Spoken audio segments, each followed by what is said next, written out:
Makambo mitano esengeli oyebana oyo etali kopekisa kobota. Soki ozali kosangisa nzoto pe olingi kozwa zemi te okoki kosalela mayele ya kopekisa kobota. Kopekisa zemi ezali mayele. Kisi to appareil oyo basalelaka mpona kopekisa zemi babengaka yango mpe kopekisa kobota to kobota na bwanya.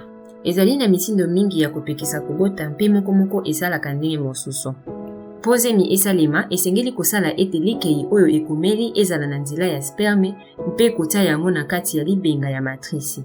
Kopekisa kobota epekisaka mosala yango na ndenge epekisaka likei oyo ekomeli ekota na sperme to na kopekisa mpenza likei ebima.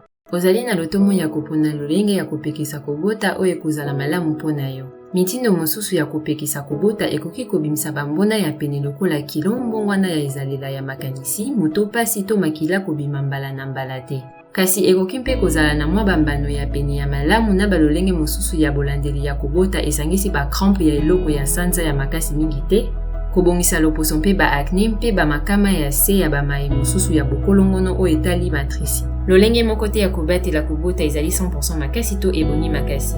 Mitindo oyo umelaka ntango molai nde esalaka malamu mingi mpo elongolaka mposa oyo moto oyo azali kosalela yango amikunula kosala likambo moko mbala na mbala to mbala nyonso oyo azali kosangisa nzoto.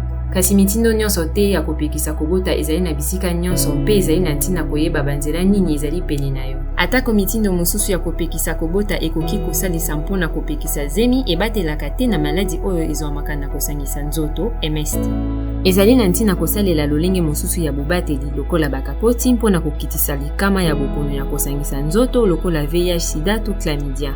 Ezali na ntina ete osola na monganga na ntina ya bokolongono na yo mpe lisolo ya monganga mpona koyeba lolenge nini ya kopekisa kobota ezali na esika ofandi mpe ebongi mpona yo.